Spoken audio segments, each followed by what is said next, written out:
In this video, we're going to talk about Arya Stark of Winterfell. Arya Stark of Winterfell is a major character in the TV show Game of Thrones, which is based on the novels written by George R.R. Martin. And they're actually gonna go ahead and finish the show before the books because the guy just takes like bazillion years to write one book. So I'm pretty sure you've at least heard of Game of Thrones, unless you've been meditating in a cave or sitting under a rock. Game of Thrones is a fascinating TV show and fascinating novels. And only lately have I been realizing just how lit, how conscious of a being George R.R. Martin is. Because there's a lot of references throughout the book, throughout the novel, and of course in the TV show, to higher states of consciousness. And in fact, what I'm going to talk about here, Arya Stark's storyline. So first of all, let's give you guys a spoiler alert. If you're planning on watching Game of Thrones, or you maybe have like a couple of seasons still to watch or something, there's probably gonna be a decent amount of spoilers in this video, so shut off the video right now. Okay, just go on, watch another video of mine. Please stay on the channel, okay? Give me more watch time, so go and watch other of my videos, okay? So, we're gonna see how Arya Stark's storyline is directly related to the concept of nirvana, to the concept of mukti, to the concept of fina. All words in Buddhism, Hinduism, Sufism to describe enlightenment. So, in short, briefly, Arya Stark is from the north of Westeros, from the north. She's born in a noble family, okay, and she lost her brothers, lost her family, lost her dad to basically on the hands largely by the Lannisters, another family somewhere in Westeros. And she wants revenge. She wants to take revenge for her family. And along the way, along her journey, she ends up escaping from Westeros to another continent altogether, to the east, if you will. And she already encountered in Westeros somebody from this weird cult called the Faceless Men. And this weird cult, basically, they're hired to be assassins. They're called the Faceless Men. And they can basically change their facial features and change their physical features and be anyone they want to be. And that's why they are like prolific assassins. You pay them so much money to assassinate somebody. They charge like crazy because they're really good. They can become anyone and they can melt and bend and just become anybody they want, and so they obviously go unsuspected. You know, if you're gonna be anyone, you're gonna go unsuspected and you're gonna be able to kill anyone if you want. Okay, so what is giving them these powers? Well, Arya wanted to find out because Arya wants to kill Cersei, and she has like this prayer that she keeps saying of all the people she wants to kill: the Hound, Cersei, Jaime Lannister. She wants to kill them all. She wants revenge. So she encountered one of the Faceless Men, and she did him a favor, and he's like, you know, I can kill 3 people for you, and he kills 3 people for her. She just names them, and a girl names, and a man kills, you know. So she was, you know, what the fuck, like, these guys are good. If only I can be like one of those Faceless Men, only if I can be such a good assassin and have their powers and be able to do what they do, then I have all this list of people I want to kill. Oh, no problem, right? So Arya Stark, she ends up escaping Westeros, and she goes to this other continent in the east. I can't remember the name of it. That's where Khaleesi and all the barbarians and everything, and they have civilized they're basically a representation of the East, right? Westeros is a representation of Europe, medieval Europe. Anyway, not very relevant. So yeah, she goes and she has this coin where she can basically show it up and she can start her training, you know, so she has this privilege. All she has to do is she has to say Vala Morgulis, and then somebody replies Vala Dohiris. All men must die, all men must serve, which are concepts that can really, you can hear a lot of in the Bhagavad Gita. So very, very interesting. This is why I say George R.R. Martin is a high conscious being. He is vibrating high. He's clearly a conscious being and aware. So anyway, she goes to Westeros, she starts her training. And when she starts her training, you know, she's excited and, you know, I'm gonna be this badass assassin. I'm gonna be able to put on any face, become anyone and do anything I want. And I'm gonna kill everybody. I'm gonna go back to Westeros and kill everybody. All these people that killed my brothers and my father. So, it turns out the Faceless Men are not very interested in Arya's storyline. They're not very interested in all the people she has to kill. They're not interested in her drama. And in fact, her training ends up to become no one. That's it. That's the training. The training is to become no one, and they would continuously ask her, they would put her through these difficult situations, and it's a really brutal training. And not anybody can be a faceless man. They put her through this brutal training regimens, and then they ask her, who are you? And then she's pretending like she's no one, but they know, they can read into her mind, they know. And if she responds, I'm no one, they hit her or something. Because she's still somebody. She's still somebody, you see? That somebody is attached to her family name. She's attached to her revenge, to avenge her family and her sense of responsibility. So they keep training her like that, you know? And every time they ask her, who are you? I'm no one. They hit her. And then they put her through all these difficult challenges. They make her go blind. And then they ask her, who are you? And then she answers, no one. And they know that she's lying, that she's still somebody. And then they hit her again. They say, no, liar, you're Arya Stark. And on and on and on it goes. On and on and on it goes, the training.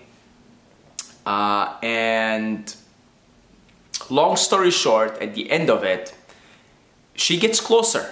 She gets closer. And at certain points, she comes to these states of consciousness, if you will, where she is no one, but she hasn't yet fully become no one. Now, keep in mind, what is this no one? Well, look, what does this represent? Well, if you do just a little bit of reading on Buddhism and you look at the 3 marks of existence, impermanence, suffering, and anatta, anatman, depending if you're looking at Pali or Sanskrit. In Sanskrit it's anatman, in Pali it's anatta.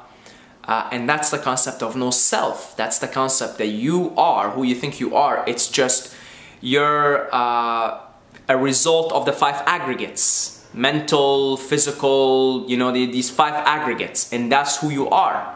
So who you think you are, the storyline that you are, is actually doesn't exist. Anatman means no self. Means there's no one. And in Buddhism, that's the ultimate goal, is to reach nirvana and ultimately paranirvana. That's the word nirvana means to extinguish, to blow out the candle flame, no more. It's the exact same meaning in Sufism. It's fina. Fina means to extinguish, to be gone. So, yeah, that's the training. As it turns out, Arya Stark is going through the training to become enlightened, to become the Buddha. And that's the significance, that's what the concept of the Faceless Men, who by the way worship the god of death. That's the god they worship, the god of death. And you can think of the god of death as Shiva. That's a representation of Shiva, the destroyer. And the training that Arya Stark is going through is the training to become no one. That's ego death. What is the ego? I have it on my list. I want to make a separate video for the ego specifically to break down what the ego is. But in a nutshell, it's thoughts. Thoughts equals ego, your storyline. And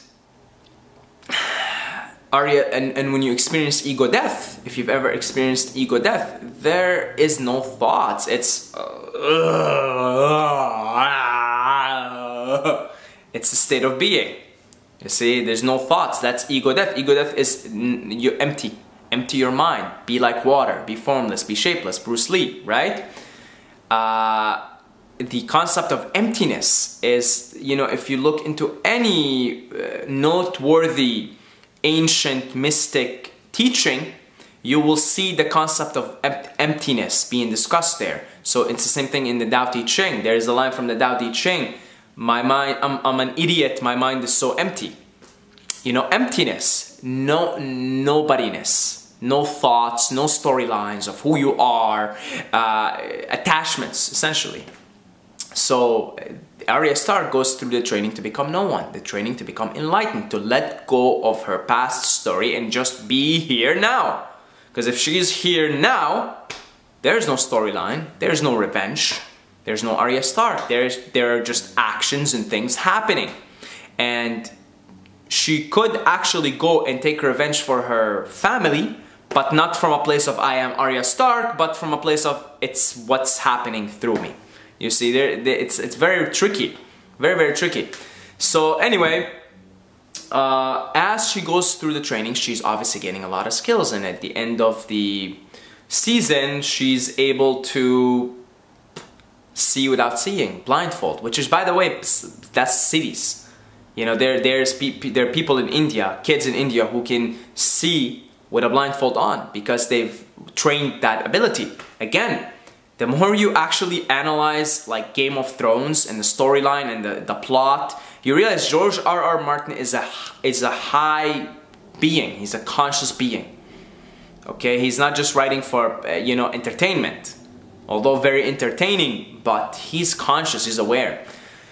So yeah, that's the training Arya's going through. That's the training we're all going through to become no one. I mean, here we are. We think we're somebody special. We think we are our storyline, we identify with it, we attach to it, and what is keeping us from the kingdom of heaven, what is keeping us from enlightenment, our thoughts, our ego, the storylines we constantly tell ourselves. And the wisdom that you will see in Buddhism, in Hinduism, in Taoism, is that all is impermanent and all is changing. And if you actually try to pinpoint the self that you think you are, the storyline, it's nowhere to be found. Because I can tell myself right now that, you know, I am a good speaker, and I am a YouTuber, and I make videos, and I am a philosopher. Let's call myself a philosopher here. The storyline that I tell myself is Saeed is a philosopher. I am a philosopher. Hey, I'm a philosopher, you know, I like philosophy. I am a philosopher. I am not a philosopher when I'm sleeping. Let me make that very clear. I am not a philosopher when I'm eating. I am just eating. I am not a philosopher when I am carrying this box that's here, when I am walking. I am just walking. So clearly, any story I tell myself is an illusion. And by constantly telling myself stories, I'm restricting myself from my potential to be anybody, to become everyone. And that's the faceless men. They worship the god of death, which is, again, it's a representation of the state of ego death, which is no story, empty mind, emptiness, you see? And because they go through the training, and when they end up being no one, that's when they can be anybody they want. They can change their face, they can put on a new face, they can do anything they want. And that's what a self-realized being is. A fully self-realized being can read your mind, can become you, can become your life, can become, they are you. You see, because they're nobody. There's nobody there. It's empty. It's complete emptiness. And Arya Stark does not succeed at the end. It's very close. gains all the cities, the powers that come along with it, but she's not at the enlightenment stage. She could simply not let go of her identity. However, you see her later on in the show, and I'm very excited to see her in the new season, in the last season, that she developed somewhat of a detached approach to things. So although she's not fully enlightened, she could not let go. She ended up going back to Westeros, and she's, you know, she killed the Freys, and she's about to, you know, cause mayhem, and she's probably going to kill Cersei, most likely. But you can see there's a sense of detachment. So she's still not fully enlightened, but you can tell that she's gained some of the cities, some of the powers that happen in the training to become no one, to be no one. So fascinating, fascinating, fascinating stuff. You know, I will be looking out for more of these nuggets, of this wisdom in Game of Thrones as I watch the final season, which should be very soon, I think, in a few months. And yeah, just shout out to George R.R. Martin. He's a funny dude. His writing is entertaining and hilarious, and very creative. I admire the creativity, but I really, really admire the wisdom that he clearly possesses, that he portrays in his art, in the form of his stories and his characters, and on, right? So very, very well done, very nice, very interesting. And just a reminder, that's the game we're playing. And you guys will hear me say this all the time. This is the game we're playing. Don't waste your time playing any other game. This is the game. The game is to be no one. You're in training now. By virtue of watching this video, you are in training to become no one. I am in training to become no one. Nobody special. Just isness. Just the Tao is way happening. It's like, can't even find words for it. Emptiness. Empty your mind. Be formless, shapeless like water. You put water into a cup, it becomes a cup. You put water into a bottle, it becomes a bottle. You put water in a teapot, it becomes the teapot. And that's how these faceless men can become anybody. And they're such prolific assassins, because they're no one. There's nobody there, so they can be anybody. There's no storyline, it's empty. So then they have all these powers to do what they do. So that's about it. If you are interested in this stuff, I wrote a mini report on, I don't call it a book, just a mini report, 11 pages. I called it 7 Pillars of Enlightenment. And it's a little cute way for me to try and have a system, if you will, to keep myself accountable for reaching nirvana, okay? Because I am foolishly and naively trying to reach it, but I know that it's not going to happen for me in this lifetime, because here I am creating stories, using words, and you know, the first line of the Tao, the Tao that can be spoken is not the eternal Tao. So I am literally speaking for a living now. That's what I do. I'm a speaker. And it seems that I will be here for many lifetimes to go until I learn how to shut up and empty and be no one. Then perhaps I will reach nirvana and become no one. So my predicament runs deeper than you might think, but I am going to do what I can anyway, and at least I am aware now that this is the game that we're playing. So if you want to learn more about this, you'll see a link for it, 7 Pillars of Enlightenment. You'll see a link for it in the description. I will leave a comment as well. And that's about it, guys. God bless you all. Love bounds us all, and we are all one consciousness experiencing itself subjectively. Keep that in mind at all times. That's about it. Until next time, may the Force be with you.